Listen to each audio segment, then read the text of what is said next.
문재인 이놈을 왜 못 잡아 죽치느냐. 이놈의 폐악은 삼척 동자도 알 만큼 어마무시한데 죄가 없어서 수사를 안 하는 게 아니라 북한의 지령대로 내란 음모죄를 지금 뒤집어 씌려고 그러는데, 같은 편이라고 하는 윤석열 정권과 국민의힘당은 왜 반대 논평 한마디 없습니까?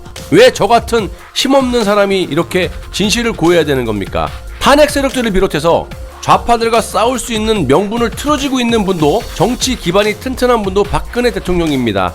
문재인과 그 세력들의 죄를 물을 수 있는 분도 박근혜 대통령입니다. 저는 아무런 세력도 없고 바라는 것도 없습니다. 처음이자 마지막으로 정치인 박근혜 대통령을 지지하고 끝까지 투쟁을 할 겁니다.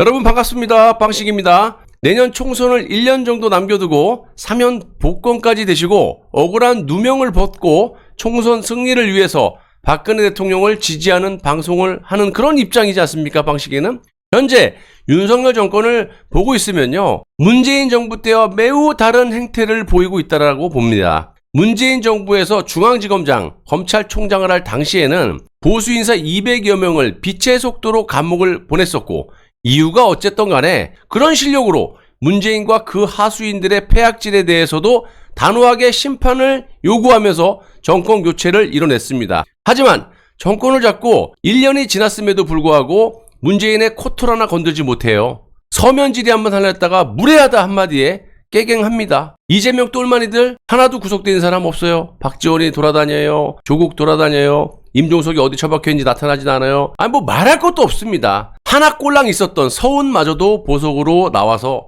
문재인 정권의 하수인들은 단 한 명도 감옥에 들어가 있질 않고 배려 보수 인사들이 감옥에 들어가 있습니다. 지금은 더 나가서 박근혜 대통령을 개헌 문건, 내란 음모죄로 엮으려고 하는데도 좌파 매체인데, 보수 정권인데 반대 논평 하나 안 나오고 있습니다. 그것뿐만이 아닙니다. 이재명, 김만배 등을 1년 가까이 수사만 확대하고 있지 그 명줄을 끊어내지 못하고 있는 것도 현실이에요. 또한 돈봉투 의혹도 마찬가지, 핵심을 잡지 못하고 수사만 확대하면서 끝을 보지 못하고 있다는 겁니다. 저는 여러분들의 의견을 존중했기 때문에 그래도 잘못된 것을 비판하지 않고 꾹 참고 방송을 해왔습니다. 정권 초기 6개월이 여론을 등에 업고 전 정권의 잘못된 부분들을 척결할 수 있는 그런 기회라고 수차례 말씀을 드렸어요.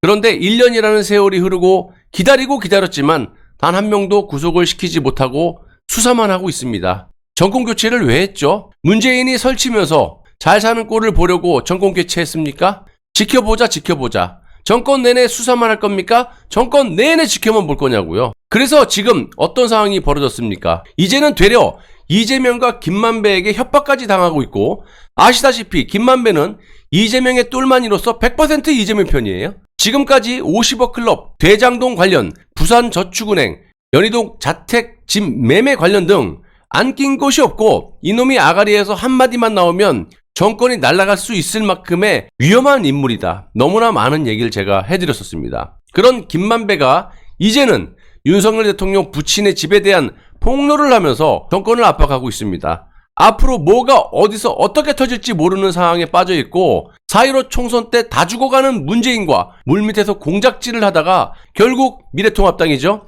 뒤통수를 얻어맞고 국회를 저들에게 넘겨줬어요. 그리고 지금까지 해롱해롱 되고 있다는 겁니다. 중대선거구제 개편도 그래요. 민주당 놈들은 앞뒤 재가면서 지금 공작질을 하고 있는데, 그에 반해 국민의힘은 당론 자체가 중대선거구제예요.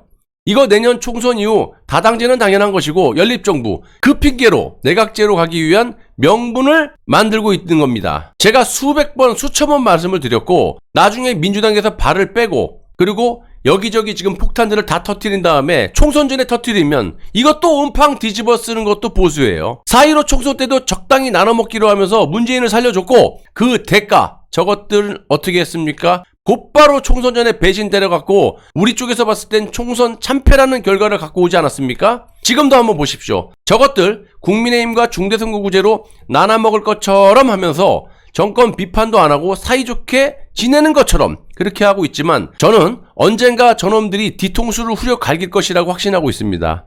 실제로 야당이라는 놈들이 투쟁을 전혀 하지 않고 있는 것도 현실이에요. 제가 의심하는 부분이 바로 이겁니다. 민주당 놈들이 어디 이런 놈들이에요? 이렇게 착한 놈들이에요? 아이고 무슨 이런 놈들이냐고.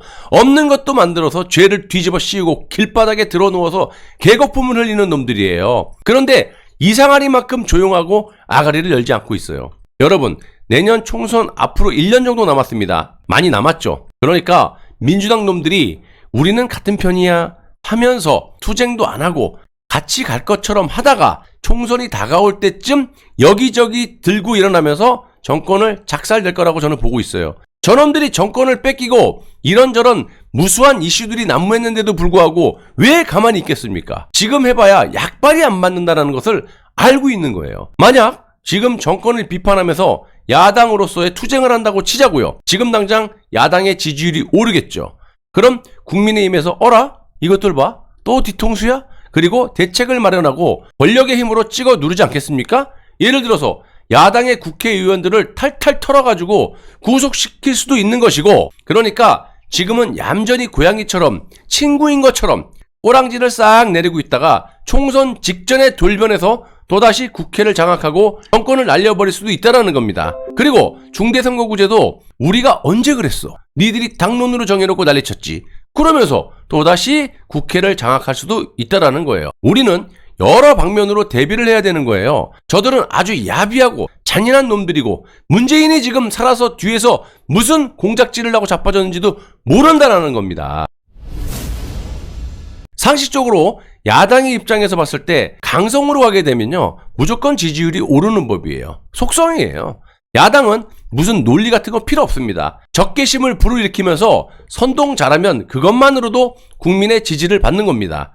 그런데 민주당 놈들은 자신들의 주특기인 선동질과 프레임 공작, 강성 투쟁 등 전혀 안 하고 있다는 거예요. 서두에도 말씀드렸다시피 문재인 이놈을 왜 못 잡아 죽치느냐. 이놈의 폐악은 삼척 동자도 알 만큼 어마무시한데 죄가 없어서 수사를 안 하는 게 아니라 뭔가 문재인과의 딜이 있었기 때문이다. 저는 개인적으로 확신하고 있고요. 그런데 문제는 문재인 이놈의 행태라는 거예요. 평산 책방을 열어놓고 정치를 하고 자빠졌고 이재명도 만나고 지들 똘마니들의 아지트로 또아리를 틀어놓고 정권을 배신할 수도 있다는 거예요. 지금 민주노총을 비롯해서 북한을 추종하는 세력들이 여기저기서 정권을 비판하고 있죠. 당연히 북한에서 봤을 때 윤석열을 좋아하겠습니까? 아니면 문재인을 좋아하겠습니까? 북한의 지령대로 내란 음모 공작들이 여기저기서 이미 벌어지고 있고 준비하고 있고 총선 전에 보수 정권을 완전히 괴멸시킬 수도 있다는 겁니다. 보세요. 최근에 민주노총의 간부 한 놈이 분신 자살을 하지 않았습니까? 이 부분을 가지고 앞으로 집회도 예고하고 있는 상황이고 협박하고 있는 거예요. 농민들도 봉기를 할 태세가 지금 여기저기서 그 분위기가 형성되고 있습니다. 기독교의 목사니 가톨릭이니 이런 쪽에서도 윤석열 정권에 대해서 비판적인 목소리들이 나오고 있는 것도 현실입니다. 결론은 이미 정해져 있다. 진실은 반드시 승리한다. 이쯤 되면요, 깨어있는 우파 국민들도 정신을 바짝 차리셔야 됩니다. 몇 번을 당하실 겁니까? 두 눈 뜨고. 박근혜 대통령께서 국민들을 배신하지 않았고 저들과 손을 잡고 야합도 하지 않았습니다. 그리고 내년 총선을 대비해서 세력을 늘리고 있어요. 그렇다면 마지막으로 믿어볼 정치인은 누굽니까? 맹목적으로 우리가 지지해서는 안 된다고 여러 번 말씀드렸어요. 죄도 없이 무려 4년 10개월 동안 억울하게 탄핵이 되시고 구속 수감이 되셨던 그런 분입니다. 그리고 지금은 사면 복권까지 돼 있는 상태예요. 그런데 이거를 갖다가 또 김무성이 탄핵 때와 마찬가지로 송영길 우상호를 시켜가지고 또 한겨레를 통해서 똑같은 공작질을 하고 있습니다. 버젓이 두 발로 귀국한 사람을 도주의 우려가 있다고 전 기무사령관 조현천을 구속시키고 그 후야의 간부들을 소환해서 위증 교사 협박을 하고 있습니다. 내란 음모죄를 지금 뒤집어 씌려고 그러는데 같은 편이라고 하는 윤석열 정권과 국민의힘당은 왜 반대 논평 한마디 없습니까? 왜 저 같은 힘없는 사람이 이렇게 진실을 고해야 되는 겁니까? 탄핵 세력들을 비롯해서 좌파들과 싸울 수 있는 명분을 틀어지고 있는 분도, 정치 기반이 튼튼한 분도 박근혜 대통령입니다. 문재인과 그 세력들의 죄를 물을 수 있는 분도 박근혜 대통령입니다. 여러분들의 지지만이 이 어수선한 전국을 타파하고 무너져가는 자유 대한민국을 바로잡을 수 있는 기회가 생기는 거예요. 다시 한번 제가 말씀드리지만 저는 아무런 세력도 없고 바라는 것도 없습니다. 처음이자 마지막으로 정치인 박근혜 대통령을 지지하고 끝까지 투쟁을 할 겁니다. 제가 왜 할 말까지 못하면서 괴한들에게 기습까지 당하면서 허리 부상까지 입고 돈도 못 벌고 있는 재산마저 다 날려가면서 검찰 경찰에 끌려다니면서 이렇게 투쟁을 하겠습니까? 뭘 바라서요? 아니지 않습니까? 진실을 왜곡해서는 안 되는 거고요. 불의를 못 보고 참지 못하는 성격 플러스 요인이라고 봅니다. 제 팔자라고 생각을 해요. 단지 탄핵의 진실이 전 세계에 퍼질 때까지 끝까지 투쟁해서 반드시 좋은 세상을 만드는데 요만큼이라도 이바지를 해야겠다라는 다짐과 마음뿐입니다. 여러분들의 많은 도움이 필요합니다. 도와주십시오. 감사합니다.